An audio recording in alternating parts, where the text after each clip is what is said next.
গল্পের নাম অশ্রুবর্ণ কৃষ্ণচূড়া। লেখিকা মর্জা বাহারিন। পর্ব ২। নিয়ে যাওয়ার জন্যই এসেছি। আগেই নিয়ে যেতাম। আপনারা জোরজবরদস্তি আমার মেয়েকে আমার কাছ থেকে আলাদা করে দিলেন, ওকে নিয়ে বিদেশ চলেরই গেলেন, তাও আমার কাছ থেকে লুকিয়ে। আমাকে জানানোর প্রয়োজন বোধ করলেন না, অথচ আমি ওর জন্মদাতা পিতা। চোখ মুখ শক্ত করে বললেন রায়হান আজাদ। আপনি শুধু জন্মই দিয়েছেন, জনাব রায়হান আজাদ। বাবা হয়ে উঠতে পারেননি। তাই মিশিকে কে কোথায় নিয়ে গেল সেটা আপনাকে জানানোর কোনো প্রয়োজন আমি দেখছি না। আপনি যা করেছেন তাতে মেয়ের চেহারা দেখার আশা করাও অন্যায়। আর আপনি নাকি মেয়েকে নিতে চলে এলেন। সিঁড়ির শেষ ধাপে ট্রাউজারের পকেটে দুহাত গুজে কথাগুলো বলল রোদ্দুর। সবার দৃষ্টি ওর দিকে ফেরল, কিন্তু মিশি তাকাতেই পারল না ছেলেটার দিকে। গতরাতের ব্যবহারের পর রোদ্দুরের বলা কথাগুলো কিঞ্চিত অবাক করল বটে, তার চেয়েও বেশি রাগ উঠল। তার ব্যাপারে ওই রেসিস্টকে নাক গলাতে হবে কেন? লাঠি টুক টুক করে আনোয়ারা বেগম নাতির কাছে এসে দাঁড়ালেন। ও দাদুভাই, তুই আবার ইতির বেফারে হতা কিল্লে হইতে লাইগুদে? মাইজেবেরে নিতু আইসি লই যজ্ঞু তুয়ার ঘারত্তুন আজাবো ফাতল অক তই এন্ডে নো মাইত্যু তোকু। ও দাদুভাই, তুমি আবার ওর ব্যাপারে কথা কেন বলছ? মেয়েটাকে নিতে আসছে, নিয়ে যাক। তোমার ঘাড় থেকে আজাবটা হালকা হোক। তুমি এখানে কথা বলো না তো। রোদ্দুর বৃদ্ধার একটা হাত নিজের হাতে পুড়ে নিল। মিষ্টি একটা হাসি ঝুলালো ঠোঁটের কোণে। বলল, ডার্লিং, আমার আজাব আমি সামলে নেব। তুমি ঘরে যাও। বয়স তো তোমার বেশি, এসব মেলো ড্রামা নিতে পারবে না। যাও যাও, ঘরে যাও। পরপর চোখ টিপে চপল হেসে ফিসফিসিয়ে ফ্লার্টিং টোনে বলল, দরজা লাগিও না গি। হাতটা ঝাড়া মেরে নিয়ে নিলেন আনোয়ারা। ভ্রান্ত রাগ মিশ্রিত কণ্ঠে বললেন, দুরু ফাজিল। দাদির কাছ থেকে সরে এলো রোদ্দুর। একেবারে আজাদ সাহেবের সামনে এসে দাঁড়াল। মিশি কোথাও যাবে না। এই বাড়ির মানুষগুলোর সাথে সম্পর্ক বদলেছে তো, তাই ওভার এক্সাইটমেন্টের ঠেলায় পিতা হিসেবে বরাবরই অস্বীকার করা লোকটাকে ফোন দিয়ে ফেলেছিল। এখন নিশ্চয়ই পস্তাচ্ছে এমন। আমি একটুও পস্তাচ্ছি না গিয়ে। রোদ্দুরের মুখ থেকে কথা কেড়ে নিয়ে বলে উঠল মিশি। রোদ্দুর দৃষ্টি ঘুরিয়ে ওর দিকে তাকাল। মিশি, বড়দের মঝাখানে কথা বলতে হয় না গি। গরম চোখে রোদ্দুরকে উদ্দেশ্য করে বল মিশি। আমি যাব। আজাদ সাহেব মেয়ের হাত থেকে সুটকেসটা তুলে নিলেন। আমার মেয়েকে আমি নিয়ে যাব তো। বড় কর্তা ইমতিয়াজ মির্জা প্রতিবাদ করে বলে উঠলেন। এখন মেয়ে মেয়ে করে যে মুখে ফেনা তুলছ, স্বার্থ বেছে মাত্র ১ বছর বয়সী মেয়ে আর স্ত্রীকে রাস্তায় বসিয়ে যে পালিয়েছিলে, কাপুরুষের মতো মায়ের কথায় বুকে যে তালাক দিয়েছিলে, তখন মেয়ের কথা তো একটাবার চিন্তাতেও আসেনি। তখন কোথায় ছিল তোমার এত ভালোবাসা? থতমত খেলেন রায়হান আজাদ। সত্যি তো নিজের স্বার্থের কথা চিন্তা করে তিনি ভাঙ্গা কুটিরে বাচ্চাকে ফেলে চলে গিয়েছিলেন। অথচ মিশির মায়ের সাথে উনার বিয়েটা ছিল প্রেমের। মিশির মা শায়না মাহজাবিন বিয়ের আসর ছেড়ে পালিয়েছিল এই কাপুরুষটার জন্য, স্কুল জীবনের প্রেমিকের জন্য। শায়না মাহজাবিন হলেন রোদ্দুরের দাদা আলী আহমেদ মির্জার ছোট ভাই আলী মোহাম্মদ মির্জার একমাত্র মেয়ে। মির্জাদের পূর্বপুরুষরা ছিলেন জমিদার। চট্টগ্রামের মরিয়ম নগরে বিস্তীর্ণ সবুজের বুকে শতবর্ষী বটগাছের ছায়ায় মাথা উঁচু করে দাঁড়িয়ে এই মির্জা জমিদার বাড়ি। একসময় এই বাড়ির নামেই আশপাশের ১০ গ্রামের মানুষ পরিচিত ছিল। ব্রিটিশ আমল থেকে শুরু করে পাকিস্তান পর্ব, অতঃপর স্বাধীন বাংলাদেশ সময়ের পালাবদলে জমিদারি প্রথা হারিয়ে গেলেও হারায়নি মির্জা বংশের প্রভাব আর ঐতিহ্য। মেয়ের অন্যত্র সম্পর্কের কথা জানতে পেরে মোহাম্মদ মির্জা সম্মানের কথা চিন্তা করে মেয়ের যেকোনো কর্মকাণ্ডে পারিবারিক আভিজাত্যে কলহের দাগ পড়ার আগে যথাশীঘ্রই অন্যত্র মেয়ের বিবাহ ঠিক করেন। কিন্তু কলহের দাগ পড়া থেকে তিনি বংশমর্যাদাকে বাঁচাতে পারেননি। মাহজাবিন বিয়ের দিনই কায়দা করে বিত্তবৈভব মির্জা বাড়ির সম্মানে চুনকালি লেপে প্রেমিকের হাত ধরে পালিয়ে যান। আজাদ রায়হানের ছিল না তখন কোনো নামী পরিচয়, না ছিল পারিবারিক ঐশ্বর্য। মাহজাবিন আর আজাদ পালিয়ে বিয়ে করে নেয়। দুজনকে মেনে নেয়নি আজাদ কিংবা মাহজাবিনের পরিবার। বিয়ের আসর ছেড়ে শায়নার পালিয়ে যাওয়ায় সেদিন মির্জা নিবাসের মান সম্মান ধুলোয় মিশে গিয়েছিল। মোহাম্মদ মির্জা আত্মহত্যা করতে চাইলেন, কিন্তু ভাগ্যক্রমে বেঁচে গেলেন। মেয়ের না, মির্জা নিবাসে নিষিদ্ধ করলেন। স্ত্রীকে নিয়ে চলে এলেন ঢাকায়। ভাড়া বাসায় কুটির মতো একটা ঘরে ছোট্ট সংসার সাজায় মাহজাবিন আর আজাদ। দুজনের এই সংসারে শুরুর দিকে ভালোনাসার কমতি ছিল না। প্রথম দিকের দিনগুলো ছিল স্বপ্নের মতো। সে স্বপ্নগুলো ধীরে ধীরে ভাঙতে শুরু করল যখন অভাব ভালোবাসার উপর ছায়া ফেলতে শুরু করল। ভাড়া বাসার ছোট্ট ঘরের সংসার চালাতে হিমশিম খেত দুজন। মাসের শেষে হিসাব মিলত না। অর্থকষ্ট, অনিশ্চয়তা আর প্রতিদিনের চাপ ধীরে ধীরে সম্পর্কের উষ্ণতা কেড়ে নিতে শুরু করে। এরই মধ্যে জন্ম হয় মিশির। বাচ্চাটার আগমন সংসারে আনন্দের বদলে দায়িত্ব আরও বাড়িয়ে দিল। প্রতিদিনের ঝগড়া, অপূর্ণতা আর হতাশা একসময় এমন জায়গায় পৌঁছায় যে সম্পর্কটা টিকিয়ে রাখাই দুষ্কর হয়ে পড়েছিল। আজাদ এই অভাব, হতাশা জীবন মানতে পারলেন না। ফিরে যেতে চাইলেন নিজের পরিবারের কাছে। তারা তাকে গ্রহণ করতে নারাজ। অবশেষে আজাদকে তার পরিবার গ্রহণ করার সিদ্ধান্ত নিল। কিন্তু একটা শর্তে। শায়না আর তার কন্যাকে ছাড়তে হবে। এদের তার পরিবার গ্রহণ করবে না। ভালোবাসার চেয়ে স্বার্থটা বড় হয়ে উঠল আজাদের কাছে। শায়নাকে ছেড়ে চলে আসে সে নিজের পরিবারের কাছে।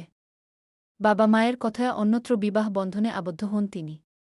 নতুন করে সংসার সাজান। শায়না ছোট্ট মিশিকে নিয়ে দিশেহারা হয়ে খেয়ে না খেয়ে পড়ে রইল ওই কুটিরেই। অবশেষে সেখান থেকে ভাড়া পরিশোধ করতে না পারায় তাকে বের করে দেওয়া হল। রাস্তায় রাস্তায় মেয়েকে নিয়ে দিকবেদিক শূন্য হয়ে ছুটছিলেন।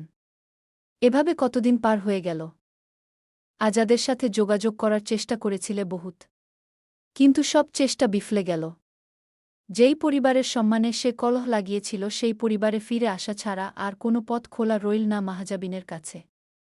ফিরে এলেন তিনি মির্জা নিবাসে। তখন মোহাম্মদ মির্জা ঢাকায় ছিলেন। আলী আহমেদ মির্জা ভাগ্নিকে ফিরিয়ে দিতে পারেননি। আশ্রয় দিলেন তিনি তাকে মির্জা নিবাসে। কিন্তু মোহাম্মদ মির্জার মনে তখনও মেয়ের জন্য ভয়ঙ্কর ক্ষোভ। খবর পৌঁছাতেই তিনি ভাইকে জানালেন চরিত্রহীন মেয়েটাকে তিনি ঘরে তুলবেন না। মির্জা নিবাস থেকে তাকে আর তার কুকর্মের ফলকে যেন ছুঁড়ে ফেলে দেওয়া হয়।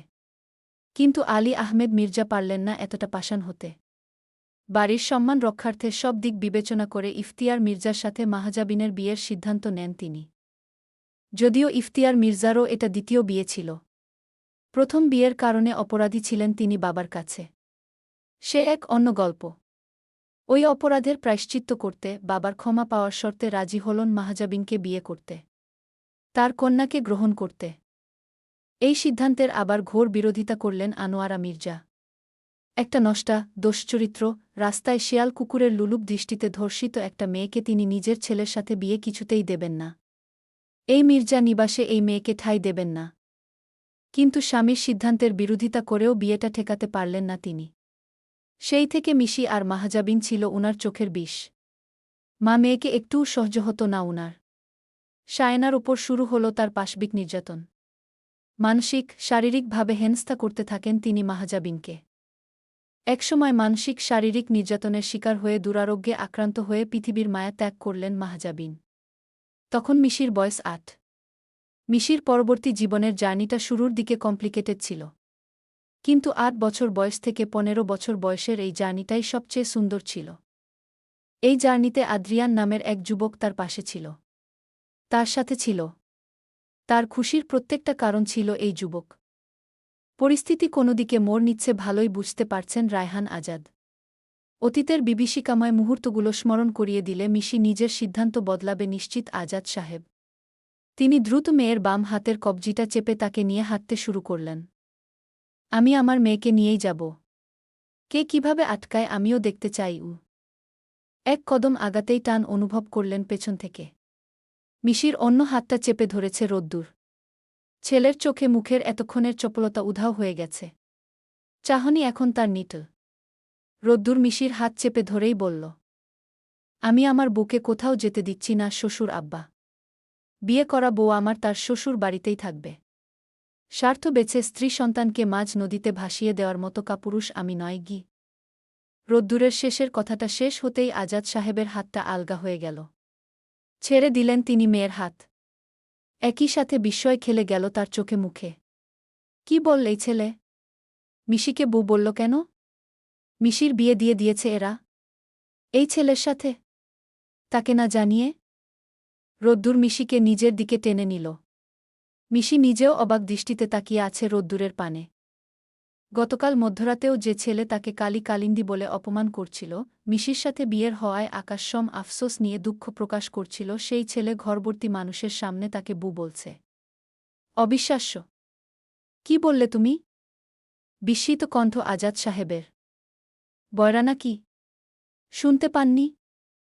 কেয়ারলেস জবাব রোদ্দুরের। আরেকবার শুনতে চাইছি গু। এবার জবাবটা ইফতিয়ার মির্জা দিলেন।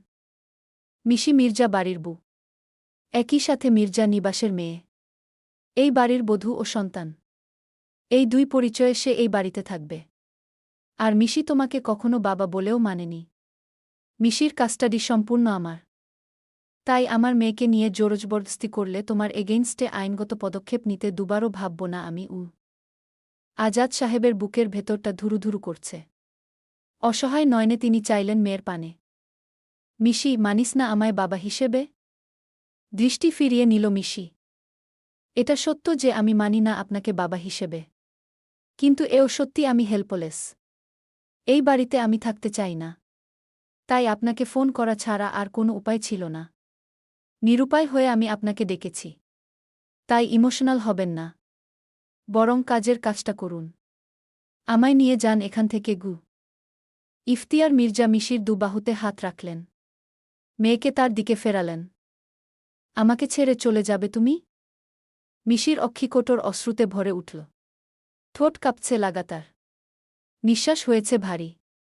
বুকের ভেতর ভর করেছে মরণ যাতনা। তবুও নিজেকে সামলে কান্না মিশ্রিত কণ্ঠে আওড়াল। আপনি আমার হাতে আর কোনো অপশন রেখেছেন? আপনার মনে হয় আমি এই বাড়িতে ভালো থাকব? আমার মায়ের মতো এরা আমাকে অসুস্থ রোগী বানিয়ে দেবে। আপনি চান আমার অবস্থা আমার মায়ের মতো হোক? রোদ্দুরের দিকে তাকালেন ইফতিয়ার মির্জা। রোদ্দুর, আমার ভুলের পুনরাবৃত্তি করবে তুমি? আমি আব্বাকে কথা দিয়েও সেই কথা রাখতে পারিনি। মাহাজাবিন আর মিশির দায়িত্ব নিয়েও আমি সেই দায়িত্ব যথাযথ পালন করতে পারিনি। দুজনকে আমি ভালো রাখতে পারিনি। আমি অপারগ ছিলাম। আদ্রিয়ান আমার পথের বাধা ছিল। আমি কানাডার পাট চুকিয়ে দেশে ব্যাক করতে পারিনি আমার ছেলেটার জন্য। তোমার তো সেই বাধা নেই। তুমি সময় নিয়ে হলেও ওকে আগলে নিজের কাছে রেখে দিতে পারবে না? না, পারবে না গি। স্পষ্ট জবাব রোদ্দুরের মা আতিকা মির্জার। আমার ছেলে আপনার মেয়েকে আগলে রাখতে পারবে না। ছোট ভাই, ওকে এই বিয়েতে ইমোশনাল ব্ল্যাকমেইল করে রাজি করিয়েছেন আপনারা। আমার ছেলের মন মতো নয় আপনার মেয়ে। আপনি বলুন ওর সাথে আমার ছেলেকে কোনো দিক দিয়ে কি যায়? স্ত্রীকে রামধমকে চুপ করালেন ইমতিয়াজ মির্জা। যেটা বুঝো না সেটা নিয়ে কথা বলো না আতিকা। তোমাকে আমি আগেও বলেছি রোদ্দুরের সাথে মিশির বিয়েটা কেন প্রয়োজন ছিল। আর এখানে তোমার কথা বলাটা যে সাচ্ছে না বুঝতে পারছ না? আমি কিভাবে কথা না বলবো? আমার রোদ্দুরের সাথে যে মিশিকে সাচ্ছে না ওটা কেউ দেখতে পাচ্ছেন না? আমার ছেলেটা কতটা আঘাত পেয়েছে আপনাদের কর্মকাণ্ডে কারো কোনো ধারণা আছে? ইমতিয়াজ মির্জা গর্জে উঠলেন। তোমাকে চুপ করতে বলেছি আতিকা। মেঝের সাথে লাঠির সংঘর্ষে টক শব্দ করে আতিকাকে প্রশ্রয় দিয়ে আনোয়ারা বলে উঠলেন। চুপ কিল্লে গিত্তু। তুরা বেগুনে মিলিয়ে আর এত সুন্দর নাতির লয় হালা মাইয়েফু। চুপ কেন করবে? তোরা সবাই মিলে আমার এত সুন্দর নাতির সাথে একটা কালো মেয়েকে। দাদি।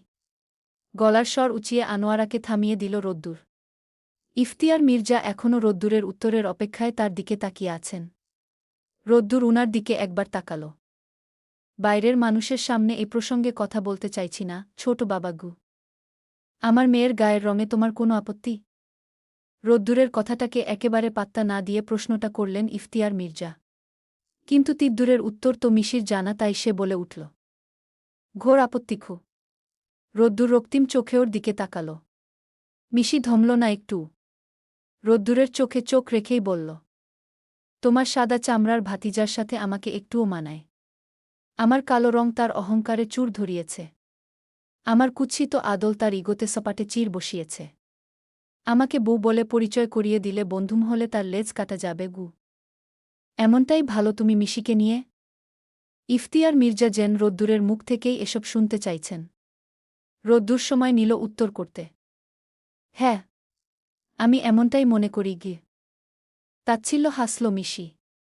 অবশ্য রোদ্দুর ভাইয়ার আমাকে নিয়ে সমস্যা না থাকলেও আমার থাকত। কারণে এই তার পরিবারের প্রত্যেকটা সদস্য আমার মায়ের মৃত্যুর দায়ী। আমার মায়ের হাহাকার আর্তচিৎকার প্রতিধ্বনিত হয় এই বাড়িতে। এই গোরস্থানে অমানবিক মাবুসগুলোর ভিড়ে আমি কিছুতেই থাকব না। তুমি আমায় আটকিও না, আব্বু গো। মিশির মুখের সত্য কথাগুলো কর্ণপাত হতেই প্রত্যেকের আদল বদলে গেল। আনোয়ারা অস্বস্তিতে পড়লেন। এদিক ওদিক চোখ ঘোরাতে লাগলেন। আতিকা, তামান্না একে অপরের দিকে চাইল। চোখে চোখে মিশিকে গালমন্দ করল যেন। ইফতিয়ারকে আব্বু সম্বোধন করাটা আজাদ সাহেবের বুকে উত্তপ্ত শলাকা হয়ে বিঁধল। কম্পিত কণ্ঠে তিনি আওড়ালেন, কাকে আব্বু ডাকছিস তুই মা? সম্বোধনটা তো আমার শোনার কথা। মিশি কাটকাট কণ্ঠে শুধাল, তবে নিয়ে যাচ্ছেন না কেন আমাকে? বিয়েটা হওয়ার আগে একবার যোগাযোগ করতে পারলি না? কি বুঝাতে চাইছেন? 3 কবুলের শেকল পরানো হয়েছে আমার পায়ে। এই শেকল ছিঁড়ে আমাকে নিয়ে যাওয়ার ক্ষমতা আপনার নেই? বাবারা তো মেয়ের জন্য আগুনেও ঝাঁপ দিতে পারে। আপনি এইটুকু পারবেন না আমার জন্য? নিজের এক হাত মিশির দিকে বাড়িয়ে দিলেন আজাদ সাহেব। কেন পারব না? তুই আমার হাতটা একবার ধর, আমি জমের মুখ থেকেও ফিরে এসে তোকে এখান থেকে নিয়ে যেতে সক্ষম হব। মিশি হাত বাড়াল লোকটার দিকে। আজাদের হাত স্পর্শ করার আগ মুহূর্তেই তিক্ত, বিষাক্ত বাস্তবতা তুলে ধরল রোদ্দুর। রক্তরঞ্জিত পায়ে হেঁটে মির্জা নিবাসে আসা তোর মায়ের এক ফোঁটা রক্তের মূল্যও যদি তোর কাছে থেকে থাকে তবে তুই আজ এই লোকটার সাথে যাবি না, মিশি গু। ধারালো চুরিটা আরেকটু চেপে বসিয়ে একটা টান মারলেই শিরাটা অবধি কাটা পড়বে। সে অনুযায়ী আরেকটু চাপ প্রয়োগ করল আদ্রিয়ান। ছেলের কপাল বেয়ে গড়াচ্ছে ঘামের সূক্ষ্ম রেখা। এই নিয়ে আজ 3 বার। প্রথম 2 বার সুইসাইড করার চেষ্টা করেও ব্যর্থ হয়েছে সে। কিন্তু এবার হবে না। এবার সে পারবে। ঠিকই পারবে। পারতে হবে। তার বাবা দ্বিতীয় সংসার নিয়ে আহ্লাদ করবে, সেই ঘরের কার না কার মেয়েকে নিয়ে প্রিন্সেস খেলবে, এসব সে স্বচক্ষে প্রতিটা দিন, প্রতিটা ক্ষণ কি করে দেখবে? 7টা বছর তার কাছ থেকে দূরে ছিল তার বাবা, মাঝে মাঝে বাংলাদেশ থেকে কানাডা আসাটা ছিল একমাত্র ব্যবসায়িক স্বার্থ। তার নিজের জন্য বাবার সময় হয়নি। এই 7 বছরে দ্বিতীয় সংসার পেতেছে বাংলাদেশে। তাদের জন্য আবার অফুরন্ত সময়। এই অনন্ত একাকী জীবন তার জন্য অভিশাপ সমতুল্য। নিজের বাবার উপর আদ্রিয়ানের খুব রাগ। তাকে এমন জীবন কেন দিল তারা? সে কি চেয়েছে এই জীবন? সে কি আবদার করেছিল তাকে দুনিয়ার আলো দেখানোর? না। একাকিত্বের অনলে পুড়তে পুড়তে বাবার দ্বিতীয় সংসার নিজের চোখে দেখা তার পক্ষে সম্ভব নয়। সৎ মা, সৎ বোনের সাথে বাবার মধুর সংসার না দেখার প্রয়াসে 21 বছর বয়সেই নিজের আয়ুর সমাপ্তি টানার প্রবল ইচ্ছা তার। বাবার তার জন্য সময় হয় না। মা নিজের ফ্যাশন, আর্ট গ্যালারি এসব নিয়ে ব্যস্ত। উদ্দেশ্যহীন জীবন যাপন করছে কেবল আদ্রিয়ান। তার জন্মটাই যেন একটা অ্যাক্সিডেন্ট। সে যেন এক রাতের ভুলের মাসুল। বাবা মায়ের কন্ট্রাক্ট ম্যারেজ, তাদের আলাদা থাকা, তাদের আইনত বিচ্ছেদ, আর কত ট্রমা সইবে এই ছেলে। দুটো মানুষের জীবনের ভুল হয়ে সে কেন বাঁচবে? এই উদ্দেশ্যহীন জীবন সে তো কখনোই চায়নি। আর 10টা স্বাভাবিক পরিবারের মতো সে কেন একটা পরিবার পেল না? ছুঁয়ে পড়তে লাগল আদ্রিয়ানের হাত থেকে টপ টপ করে রক্তের ফোঁটা। শিরা কাটা পড়বে নিশ্চিত হয়ে একটা টান মারতে যাওয়ার আগেই করিডোর থেকে ভেসে এলো একটা বিকট কান্নার শব্দ। সাথে কাঁচ ভাঙ্গার তীক্ষ্ণ আওয়াজ। কান ঝালাপালা করে উঠল আদ্রিয়ানের। হাত থেকে ছুরিটা পড়ে গেল নিচে। কান্নার আওয়াজটা শুনেই বোঝা যাচ্ছে একটা বাচ্চা মেয়ে কাঁদছে। আদ্রিয়ান জানে এটা গতকাল তারা বাবার হাত ধরে আসা সেই মেয়েটা। ইফতিয়ার গতকালই নিজের দ্বিতীয় সংসারটা কানাডায় শিফট করেছে। ছেলের জন্য কানাডায় আসা, দায়িত্বের খাতিরে দেশে যাওয়া এই অভিনয় লোকটা কতদিন চালাবে? সে ভাবছে এখন তাকে আর দেশে যেতে হবে না। এখন আদ্রিয়ানও বাবার উপর রাগ করে থাকতে পারবে না। আদ্রিয়ানের মনে বাবা তাকে সময় দিচ্ছে না, এই অবজেকশনটা থাকবে না। অথচ লোকটা দ্বিতীয় সংসারটা এই ম্যানশনে তুলে আদ্রিয়ানের ভেতরটায় চাকুকাঘাত করেছে বুঝতেই পারছেন না। আদ্রিয়ান প্রথমে গাঢ় হয়ে বসে রইল নিজের রুমে। ছুরিটা আবার তুলে নিল হাতে। এবার কেন যেন হাত কাঁপছে। বসাতেই পারছে না হাতে। হচ্ছেটা কি?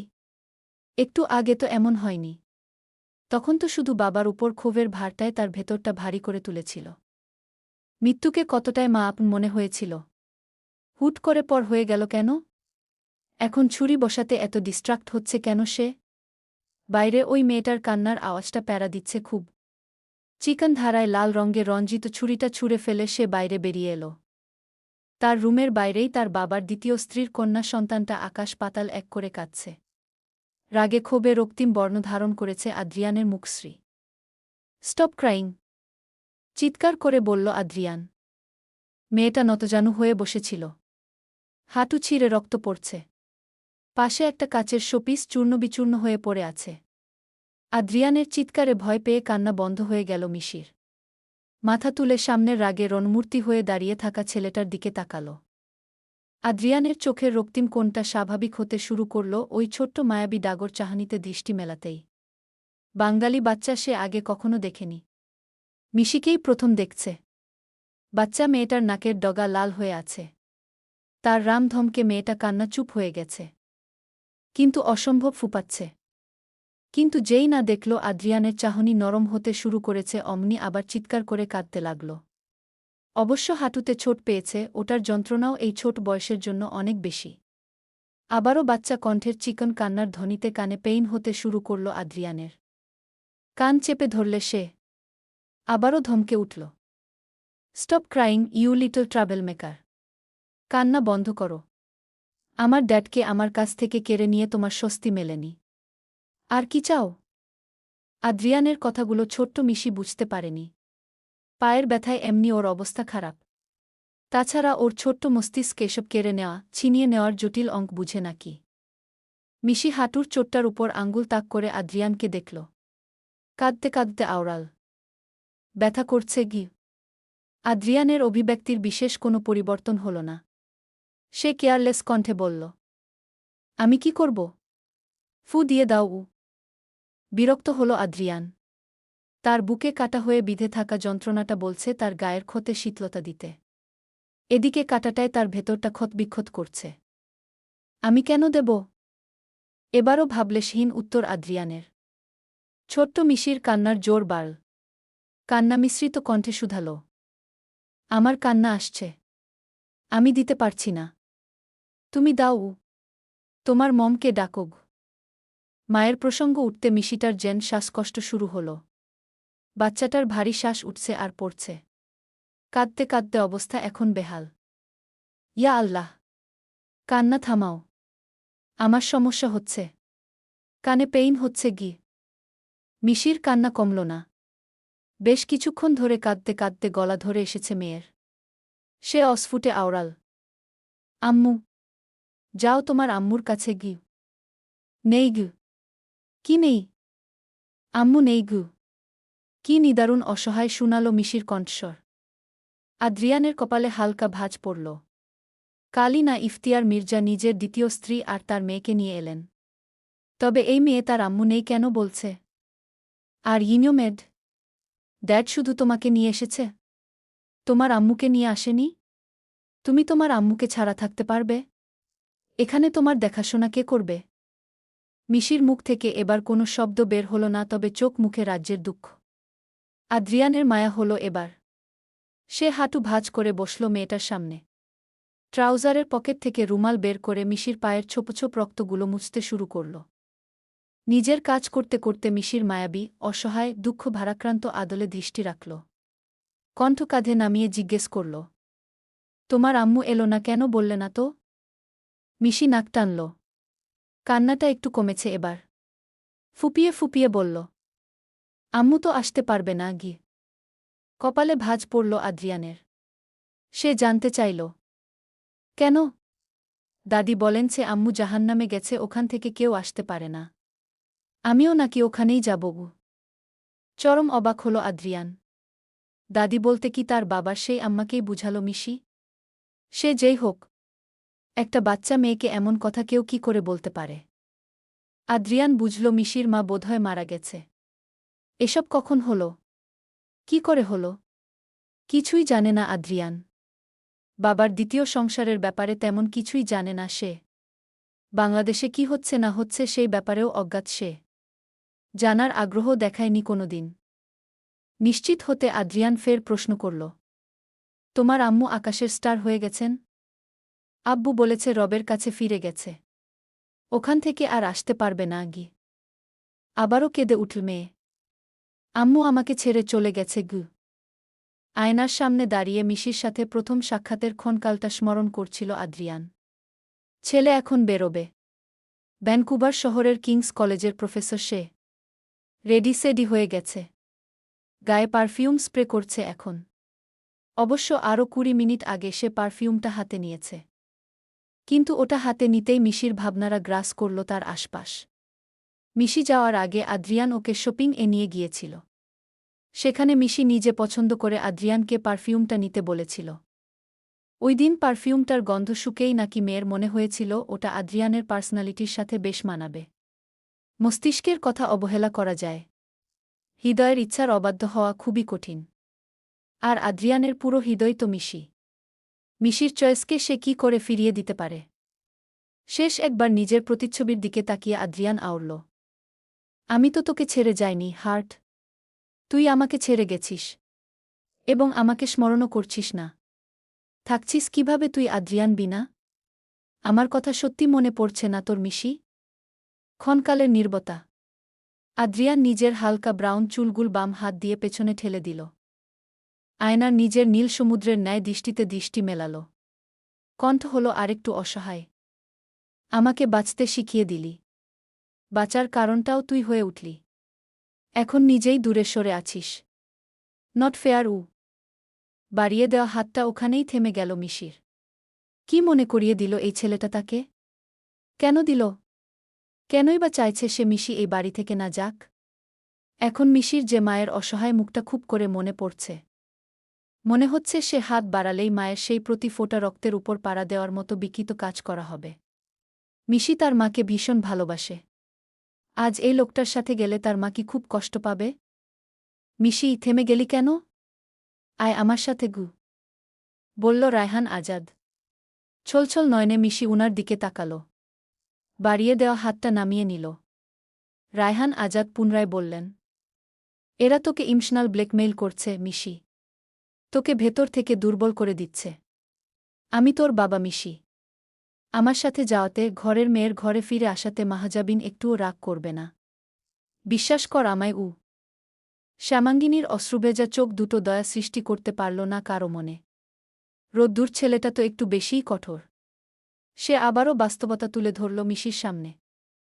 কিছুক্ষণ আগে বলছিলি না এই বাড়ির প্রতিটি দেওয়াল তোকে তোর মায়ের সাথে হওয়া প্রতিটা অন্যায় অত্যাচার মনে করিয়ে দেয়? এই বাড়ির কোলাহলে তোর মায়ের আর্তনাদ মিশে আছে। ছোট আম্মু কার জন্য ওই বিভৎস পরিস্থিতিতে পড়েছিল? এই লোকটার জন্য। তোর মায়ের গলায় পাড়া দিয়ে তুই যাবি ছোট আম্মুর জীবনের ভয়ঙ্কর অপরাধীর সাথে? যেই ঘরে তোর মায়ের ঠাঁই হয়নি সেই ঘরেই গিয়ে উঠবি তুই? ডুকরে কেঁদে উঠল মিশি। তার এই অভিশপ্ত মির্জা নিবাস ত্যাগ করার একমাত্র রাস্তাটাও বন্ধ হয়ে গেল। সত্যি তো, সে ওই বাড়িতে কিভাবে পা রাখবে যে বাড়িতে তার মায়ের ঠাঁই হয়নি? সেই মানুষগুলোর সাথে সে কিভাবে থাকবে যাদের জন্য তার বাবা তাকে আর তার মাকে ছেড়েছিল? মিশি। রোদ্দুর আরও কিছু তিক্ত বাণী শোনাতে চাইল, কিন্তু মিশির সহ্য ক্ষমতা ফুরিয়েছে। তার পক্ষে আর কিছু শ্রবণ করা বা হজম করা সম্ভব না। মেয়েটা চিৎকার করে উঠল, চুপ করো। চুপ করো তুমি। তোমরা চাইছোটা কি আমার কাছ থেকে? অশ্রুভেজা আঁখি তুলে তাকালো তার জন্মদাতা বাবার দিকে। আমায় এমন জীবন কেন দিলেন? কেন আমার একটা স্থায়ী আশ্রয় হল না? কেন আমার নিজের একটা বাড়ি হল না, একটা আপন পরিবার পেলাম না আমি? মাথা নত হয়ে এলো রায়হান আজাদের। আমি ভুল করেছি মিশি উ।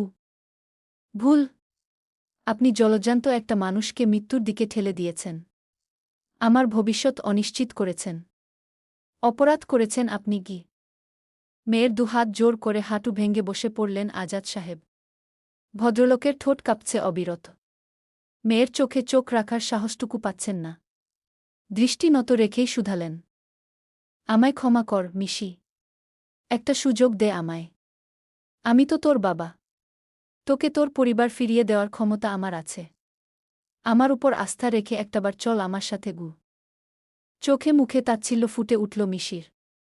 যেখানে আমার মা নেই সেখানে আমার কোনো পরিবার নেই। আমি এই মির্জাদের থেকে দূরে যেতে চেয়েছিলাম বলেই আপনাকে ফোন করেছিলাম। ভাবতে পারছেন আপনার জন্য আমি কতটা অসহায় আজ? একটা আশ্রয়ের জন্য আমাকে নিজের মায়ের খুকি নীর কাছে হাত পাততে হচ্ছে গি। দৃষ্টি ঘুরিয়ে মিশি এবার চাইল ইফতিয়ার মির্জার পানে। তুমিও সমান দোষী আমার আজকের অসহায়ত্বের। আমাকে কেন আনলে এই দেশে? একটা বার মুখ ফুটে কেন বললে না আমি তোমার উপর বোঝা হয়ে গেছি, তুমি মিশি নামক বোঝাটাকে আর টানতে পারবে না। আমি বেরিয়ে যেতাম তোমার বাসা থেকে। ওখানে আমার কোনো না কোনো একটা ব্যবস্থা হয়ে যেত। এখানে আমি কোথায় যাব? কাউকে তো চিনি না আমি। কোনো ফ্রেন্ডস নেই, কেউ নেই। এমন পরিস্থিতিতে আমায় কেন ফেললে? হৃৎপিণ্ডটা কেউ হাতের মুঠোয় পুড়ে ধুমড়ে মুচড়ে ফেললে যেমন অনুভব হয় ঠিক তেমনটাই অনুভব করলেন ইফতিয়ার মির্জা। উনি নিজে কেমন পরিস্থিতির মধ্য দিয়ে যাচ্ছেন তা না কাউকে বুঝাতে পারছেন না নিজে শিতে পারছেন। মিশি আজ কানাডা থেকে তাকে ফিরিয়ে আনায় আফসোস করছে। অথচ যে সত্য ইফতিয়ার মির্জা জানে তার একাংশ যদি মিশি জানত মেয়েটা মরেই যেত। তুই আমার উপর বুঝানোস মিশি। আমি আমার মেয়েকে দূরে রাখতে চাইনি বলে রোদ্দুরের সাথে বিয়ের সিদ্ধান্তটা নিয়েছিলাম। মিশি, বিয়ের পর একটা মেয়ের জন্য পুরো একটা পৃথিবী তার স্বামী। তুই আমার কাছে থাকবি। আমার পরিচয়ে একই সাথে তোর স্বামীর পরিচয়ে। এই মির্জা নিবাসে রোদশি, রোদ্দুর, মানাল, মেহেরের যতটা অধিকার তোরও ঠিক ততটাই অধিকার আছে। একটা পরিবার চাইতো তোর। ঠিক আছে, যা আমি তোকে দিতে পারিনি, তোর জন্মদাতা বাবা দিতে পারেনি তা রোদ্দুর ভাইয়া দেবে? ইফতিয়ারের কথা কেড়ে নিয়ে বলে উঠল মিশি।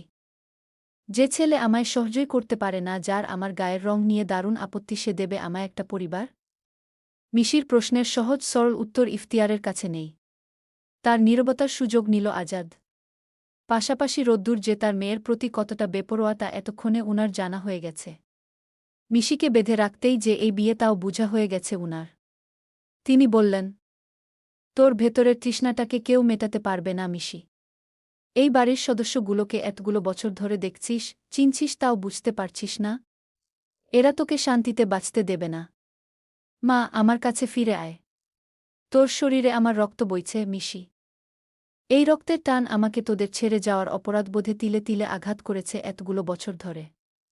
তোকে আগলে রাখার একটা সুযোগ আমাকে দে। আমার মেয়ের জন্য আমি যথেষ্ট হয়ে দেখাবো গো। একটা দীর্ঘশ্বাস ছাড়ল মিশি। কাটকাট গলায় আওড়াল। একটা সুস্থ সুন্দর পরিবারের তৃষ্ণা আমার আছে। এটা ঠিক। তোমরা কেউ সেটা পূরণ করতে পারবে না, এটাও ঠিক। কিন্তু একজন আছে যে আমার মধ্যে এই তৃষ্ণাটা জাগতে দেয় না, যার সাথে থাকলে আমি এই অপূর্ণতা অনুভব করি না গি। বলতে বলতে মিশির গলা ধরে এলো। মেয়ে ইফতিয়ার মির্জার দিকে তাকিয়ে কণ্ঠে একরাশ আকুতি নিয়ে বলল, আব্বু, আদ্রিয়ান ভাইয়ার কাছে পাঠিয়ে দাও না আমায়। এতক্ষণ চুপ থাকলেও এবার রোদ্দুর চুপ থাকতে পারল না। মিশির বলা কথাটা, মেয়েটার আকুতি রোদ্দুরের কাছে আদিক্ষেতা ছাড়া বিশেষ কিছুই নয়। মিশির এক হাত আকরে তাকে হেঁচকা টানে নিজের দিকে এনে গমগমে গলায় বলে উঠল, বিয়ে যখন হয়েছে তখন তোকে তো স্বামীর আশ্রয়েই থাকতে হবে। আর আমি আমার বুকে মির্জা নিবাসেই রাখব। রাগে দুঃখে আর আকাশসম ক্ষোভে দাঁতে দাঁত পিষল মিশি। নিজের হাতটা ছাড়িয়ে নিতে চাইল রোদ্দুরের কাছ থেকে। ছাড়ো আমার হাত। এখানে কেন রাখতে চাইছ আমি বুঝিনি ভেবেছ? বাড়াবাড়ি করো না রোদ্দুর ভাই। ভালো হবে না বলে দিলাম গে। রোদ্দুর মিশির কানের কাছে মুখ এনে ফিসফিসিয়ে আওড়াল, ওরে অমাবসা, তুই আমাকে হুমকি দিস? রূপ নেই, গুণ নেই, পরিচয়ের নেই, ঠিক পায়ের নিচে নেই শক্ত খুঁটি, তুই করবি আমার খারাপ? রোদ্দুরের কথাখানা বিষ হয়ে এসে পীড়ন সৃষ্টি করল মিশির সমস্ত সত্তায়। বাদ ভাঙ্গা অশ্রু গড়াল গাল বেয়ে। অবশ্য কথাটা মিশি ছাড়া কেউ শুনতে পায়নি। ইফতিয়ার মির্জা শুনলে হেস্তনেস্ত একটা ঠিকই করত। আজাদ মির্জা এবার একটু অধৈর্য হয়ে বলে উঠলেন, মিশি, তোর মায়ের সাথে আমি অন্যায় করেছি তো। আমি তার প্রায়শ্চিত্ত করব। তুই যা বলবি, যেভাবে বলবি আমি করব। শুধু আমার সাথে চল মা গু। উনার কথায় থেতে উঠলেন ইফতিয়ার মির্জা।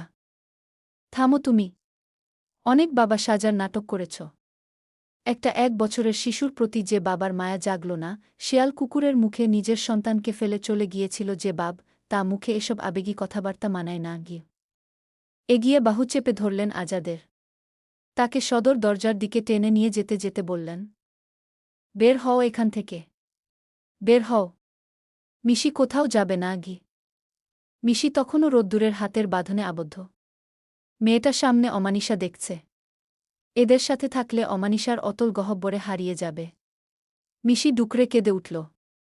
ছাড়া পাওয়ার জন্য মুচড়ি শুরু করল। আমি যাব। ছাড়ো আমাকে। উনার সাথে যেতে দাও আমায়। রোদ্দুরের হাতের বাঁধন শক্ত।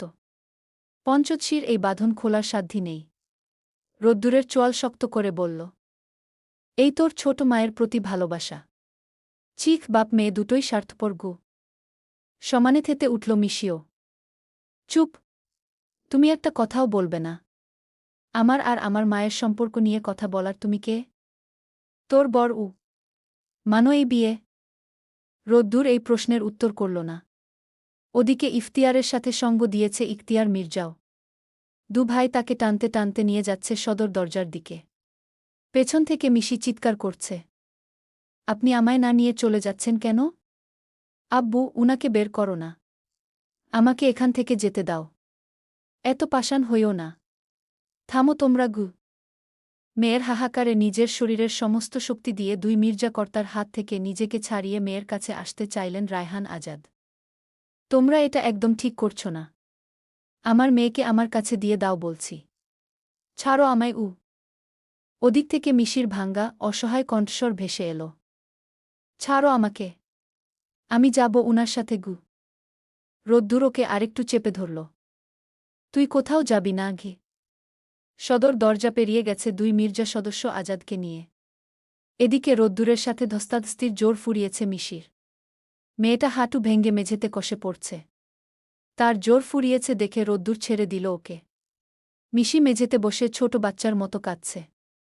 অথচ উপস্থিত প্রতিটি সদস্যের চোখে মুখে নেই মায়া অথবা দয়া।